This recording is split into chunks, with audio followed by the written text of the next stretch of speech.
Hello, everyone, and welcome. We are here, and I'm starting this season with a new series with a new drink as well. And I think you will notice we also have a new brand look. You know what it is: new year, new look. I am super excited for this episode because it's really going to be a lot of insights for all of you who are thinking of working with digital marketing agencies, or you're running a digital marketing agency yourself, or you're currently working with one right now. With further ado, this episode is all about all the insights that marketing agencies won't tell you, and we have the right person to discuss it. Please welcome my manager. So I'll be the one grilling him this time. Please welcome Rich. Woo! Hi, Rich. Hey Debbie, how you doing? Yeah, I am doing good. Very excited. I will let you, Rich, do your introduction because I think you'll do a better job. Okay, yeah, no worries. Hi everyone, I'm Rich Harper. I am the head of digital marketing at a digital agency called Brew Digital. There's a lot of digitals in there. We are a full service agency, and I head up the digital marketing team with a focus on SEO, PPC, email, and social media. I'm really pleased to be here today. Amazing. So, Rich, I think that, this topic that we have today is really going to be a lot of insights. And I think you're here really, opening up what is like those things that marketing agencies don't tell you. And the Yeah. first question that a lot of people have been asking our team, and actually what inspired this episode, is essentially, what do you feel are the key strategies to really driving effective quality leads, in your opinion? Okay. Yeah, it was actually hard to kind of scale this down into three that I think are really kind of key for 2025. But I gave it a go. So the top three strategies for 2025, in my opinion, starting at the top, number one, for me, this is a big trend, and in any webinar or anything that you go on at the moment, you'll read about this. But don't neglect brand. For me, in a B2B space, brand is often overlooked. But in order for a good lead strategy to thrive, be cost effective, deliver results, people need to know who you are. So this year, I want to see businesses, especially in the B2B space, start to put more emphasis on brand awareness, and think about how they're going to influence the buying groups. In B2B, it's not only one person that's buying, it's multiple people that have to make a decision usually. And here's an interesting stat for you, which was recently published by LinkedIn. Audiences on platform that are exposed to brand and acquisition messaging are 6 times more likely to convert. So based on your question, effective strategies for driving quality leads, number one, have a real focus on brand awareness. Strategy number two, and this will be no surprise, it's probably something that's been around for a long time, but in the digital world, make sure you've got that omni-channel approach. Don't kind of put your eggs into one basket. I see a lot of times, clients that we work with, they come to us and they want to run PPC campaigns, or they want us to look after their social media. And actually where we kind of thrive as a full service agency is supporting you with your strategy from the ground up and understanding where your audience is, and where their attention is, and making sure that we are putting you in front of them in those places. And it's really key, that kind of point. Understanding your audience is something, any good strategy, any good business knows who their customers are, but really understanding them is kind of key to this point. Think about, what makes them tick. Know where their attention is, what platforms are they in, and it may not always be the most common ones. People go to Google or common social platforms like LinkedIn or Instagram or Facebook, and actually sometimes your customers may not be in those places. They may be in slightly more obscure places where you can still reach them and their attention is there, So if you are putting yourself in front of them where their attention is, you've got more chance of then driving them down the nurture funnel, the lead funnel, which links into strategy number one, having that kind of strong brand presence.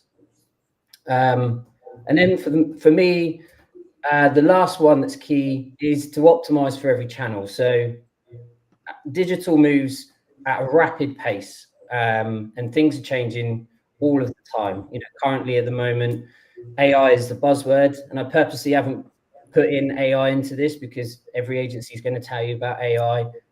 However, if you are optimizing for every channel and you are optimizing for every device, and you're optimizing for every type of input, so think about text searches, voice searches, image searches, AI overviews. It all sounds a lot, but you're optimizing for all of those. In terms of how do you do that, focus on the fundamentals.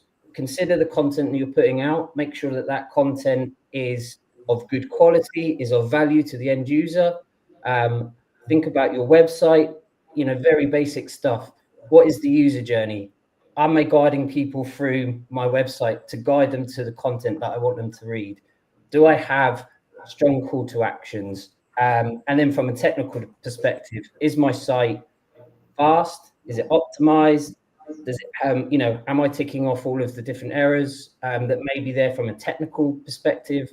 Am I just looking after the basics? If you get the fundamentals right, then you can grow from there.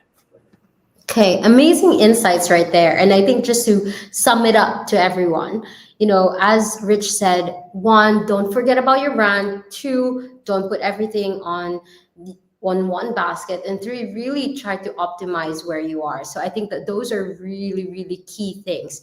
Now, Rich, somebody might be thinking, how does a business decide which area to prioritize?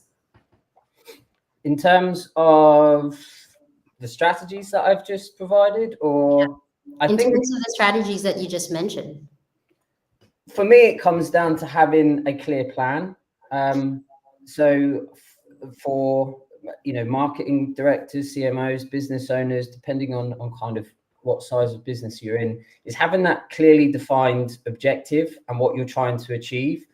I think a lot of people come to us and it feels like a lot of the goals of companies are very similar in terms of we want to grow, we want to achieve more revenue, we want more sales, we want more leads. But think a little bit more granular than that. What is the actual kind of overarching goal? What is that North Star metric that you're looking for? And then bring that back and break it down, and then align your strategy to different stages of that North Star. That North Star may well be, and it should be, a big, far away objective goal that you want to achieve. But without having that objective goal that almost feels out of reach, you're not giving yourself enough of a target to kind of hit and grow, if that makes sense. Mm-hmm. So have that North Star metric and then pull it back into more manageable milestones, and then shape, what strategy do I need to hit this milestone? What strategy will I need to hit this? And is it revenue, or is it actually, in order to grow revenue, we may well have saturated this market, so we need to look at other markets. It may well be that, hey, this product that we've got is a great product, but in order to continue to grow our business, we need to invest in other product developments and create new products for new audiences and new user bases. So yeah, have that big metric, but then bring it back into milestones and then align it accordingly. Amazing. Okay. And, again, to our viewers here, we are really uncovering the things that, digital marketing agencies or agencies anywhere that do not tell you directly. So our head of digital marketing agency is basically sharing with us like all of these things. And so, Rich, one of the questions that I would really want to ask you is like, what have you seen is the biggest, marketing fluff or myth that you constantly see agencies sell to their clients that actually do not deliver results? Okay. I had to think long about this because I don't want to be bad mouthing other agencies, because there are a lot of great agencies and I've been an agency professional for over a decade, so I kind of live and breathe the agency industry. And actually, a lot of agencies are doing the right stuff, and they're doing it well.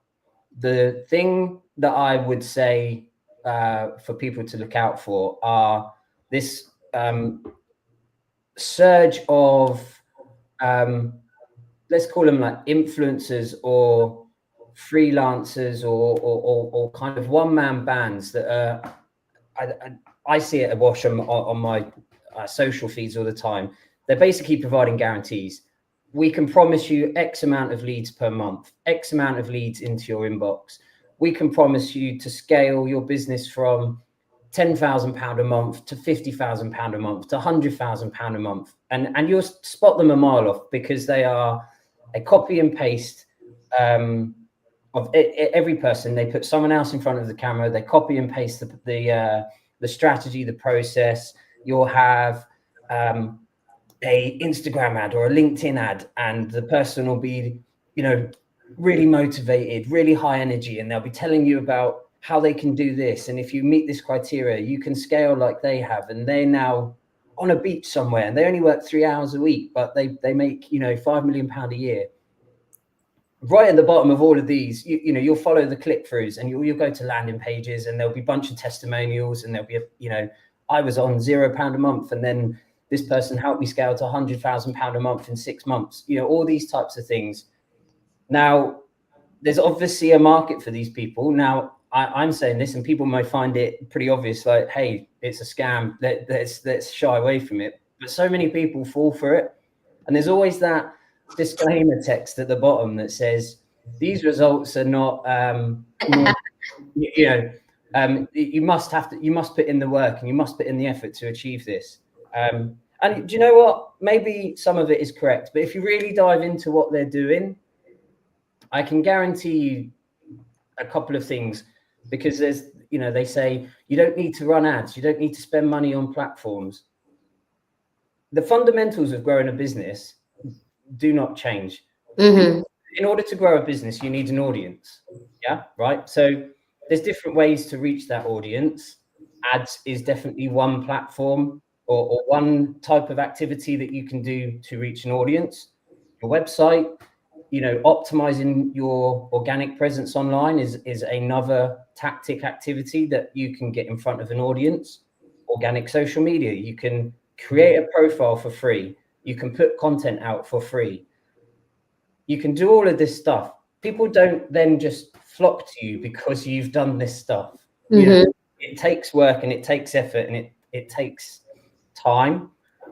And these agencies or freelancers, what they're promising you is essentially what they're going to do. They need to put you in front of an audience. If they're not going to spend money on ads, and they're not going to invest money in your organic profile, and they're not going to help you with your organic social media, what are they going to do? What they're going to do is they will give you a list of cold emails, and you will sit there and you will send out blanket emails to people with, let's face it, some templated email copy that a salesperson has written.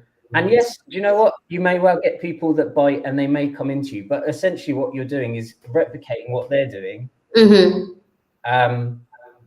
And yeah, I've seen it time and time again. I've looked into it myself. You will be essentially doing a cold outreach email program, and you don't need someone to do that with you and pay them thousands of pounds. Again, these are things that you can do yourself. So be wary of guarantees, be wary of trademark growth models. They're often just cold data campaigns, and make sure you read that small print. Oh, amazing. And Rich, you basically answered my question to my next question, basically. And for all of you that are in shock right now of like these things that are happening, and they are happening, you just have to open your LinkedIn and Instagram and TikTok. They're also on TikTok right now. If you could just put that on a checklist, like what are these red flags again that we should our clients or anyone who's looking to work with a digital marketing agency should start thinking about when they encounter these things? Yeah, okay. So I went through quite a bit there on that last question. Let's just summarize it as quick as possible. What red flags should you be looking for, or what you should be aware of when selecting a digital agency? Number one, check their portfolio. Do they have clients similar to yourself? Do they have case studies? Do they have experience in your industry or experience with companies of a similar size to you? And think about like that business size. There's some fantastic agencies out there. They may well be positioned to work specifically with enterprise sized businesses. So then you have to question, do I have the budget to work with an agency of that size? Is their attention going to be really on me because they have bigger clients?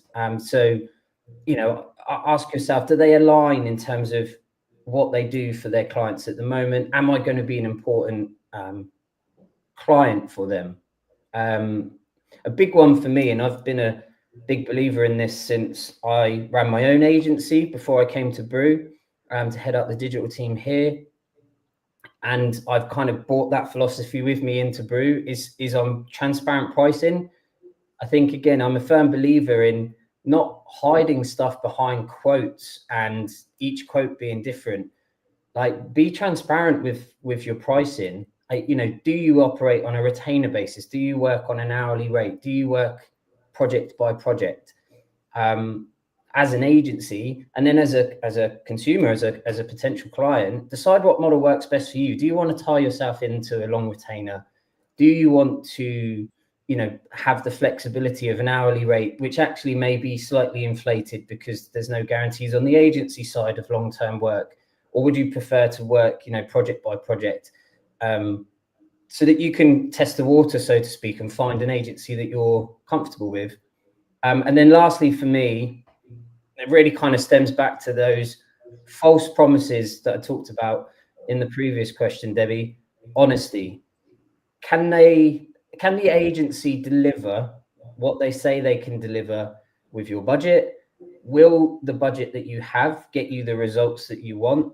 And are they open and kind of transparent with telling you that? We've had businesses come to us at Brew Digital where we aren't the right fit. We don't have the industry knowledge. We may be that the budget that the client has just doesn't suit our particular model. And we're quite happy to kind of say, hey, we're not going to be the right fit for you, rather than take on the work, operate for 3 months, and then the client realize that they wasted their money because we weren't the right fit. So for me, yeah, those are the kind of red flags that you look out for. I love, Rich, that you pointed out about transparency. And actually, this is something that I really also, I find or I feel that whenever our client works with us, they do value that level of transparency. They do like that we are upfront about how we work, what they can expect from us, and what's the value of our services. And I think that is one very important key thing, which really goes nicely into my next question, which is, I find out though sometimes that clients are afraid to ask upfront about, like, how much does this service cost? They feel like this needs to be a negotiation or it needs to take long and so on. But Rich, in your opinion, what are, like, the set of questions a client needs to ask, an agency, in order for them to gauge whether this is the right agency for them to work with or not? Yeah, good question. I think be clear from the outset what you're trying to achieve with an agency. We get clients come to us, and sometimes the ask of us is sometimes a little bit vague, and then you kind of get those vague responses back. So be really clear in your brief, and be really clear in the objectives. What is it that you are trying to achieve by outsourcing a particular channel or outsourcing your full digital marketing to a third party? So yeah, number one, in terms of questions or your approach, be very clear in having that brief. And number two, it's another common thing, but have a budget in mind. Ask the agency, hey, this is what I want to do. This is what I want to achieve. I'm not entirely sure how much we should be spending, but just know in the back of your mind, every business, every client knows roughly what they want to spend, roughly what is in the budget.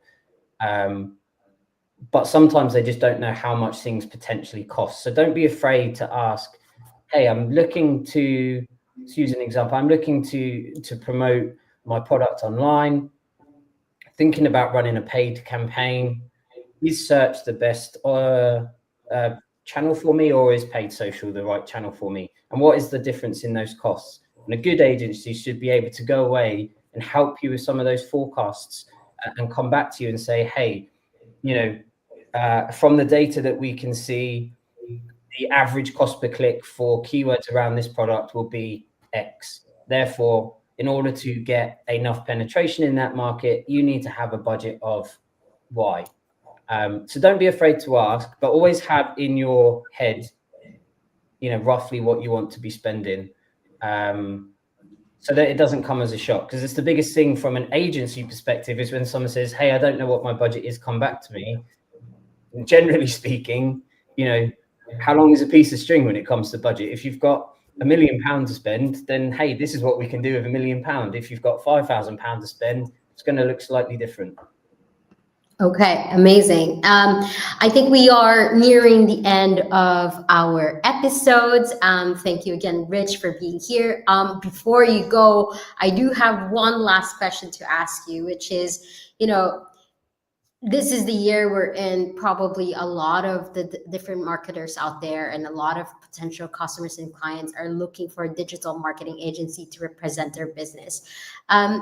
If you were a client today, Rich, let's just say that you are not our manager, you're not the head of our team, but Yeah. if you were a client, what would be the qualities you'd like to look for when, and you'd like to prioritize when looking for a digital marketing agency? Okay. So the key qualities or approaches I would look for in an agency are that they have a clear and proven track record. Now, some agencies will position themselves as experts in a particular industry. Some agencies will position themselves as experts in particular channels. Like Brew Digital, we position ourselves as a full service digital agency, but we are experts in digital marketing. So we work with clients across different industries and different kind of scope, but we do know our channels inside out. So you can see that through our site, and you can see that through case studies that we have. So make sure, you know, one quality that an agency has is that they have a clear and proven track record of delivering success. Second of all, does that agency set clear milestones with you? So again, I don't want to turn this into a self-promotional thing, but what we do here at Brew Digital is we set clear milestones. So we operate on a 30, 60 and 90-day plan with our customers, and we set clear milestones in each of those time periods. So the customer is completely aware of what we're trying to achieve in that time frame. And that leads on to my next point or next quality is what is the kind of agency process? Can they clearly demonstrate to you at that point of briefing what it will be like to work with them? Are they able to show you, hey, for this first 6 weeks, we're kind of on that discovery phase. We're going to do workshops with you. We're going to do some audits. We're going to spend time getting to know you as a business so that we can partner with you confidently and then execute activity, knowing a little bit more, rather than just hitting the ground running and going, hey, we don't know what you actually really want to achieve, but we're just going to turn on some ads and we're going to do this. So yeah, the key quality for me is an agency that's able to demonstrate clearly what it's going to be like to work with them. I've got time for a couple more. Data transparency. I always think digital, especially from a digital marketing perspective, everything is based on results and everything is based in data. And we have so many data points that we can analyze. Is the agency that you're working with, are they transparent with that data? Are they showing you that data in a live dashboard, or are they taking that data and then regurgitating it into some sort of slide deck and not really showing you the truth? They're just picking out the numbers that make them look good. So a key quality for me in a digital agency are ones that show you the numbers, regardless of whether they're up or down or bad or good. and give you real kind of guidance on what that means. And then they use that data to pivot. If something's not working, a strategy is a moving thing. It shouldn't be just a set and go and let's see what happens. It's a moving thing. So if things aren't working, are they interpreting that data and able to then pivot your strategy into something else? And then lastly, because I've touched on it, I probably should touch on it again, but an agency, especially in a digital world, needs to be forward thinking. And right now that means, how do they utilize AI? Again, are they transparent with their use of AI? Because I guarantee people are using it, but make sure that agency is transparent with that use of AI. And how are they doing that to create more efficiencies for you as a client in terms of the activity that you're running? Okay, amazing points right there. And I feel like if you have any other questions for Rich or myself, please do leave it on a comment, and we'll definitely get back to you. Rich, this has been super insightful. I think we're doing this episode at the right time of the year, where we find our customers starting to plan out their strategies for 2025. I also would like to do a plug that we have a webinar coming soon. It's going to be on March, and we will be posting our promotion soon. But this webinar is going to be all about revisiting your digital marketing strategy. And I do believe that Rich will be there, correct? Yes, Yes. I will be on that webinar. Yep. Okay, so if you want to pick more of Rich's brain, please do sign up. And as I said, our promotions will be coming out soon, and we're going to be very excited to see you there on our webinar. But for now, any other topics you'd like to hear from us, the Brew Digital team, please let us know. We do talk a lot right now about digital marketing, but we also have different services within Brew Digital, which is like design, we have web, we also have digital decision sprints. So please do let us know, what topic would you like to talk about, and we'll definitely bring in the expert for you to chat with. Thank you, Rich, and thank you everyone for joining us. And I hope you have a good day or weekend ahead wherever you are. Thank you. Thanks, Debbie. Bye. Bye.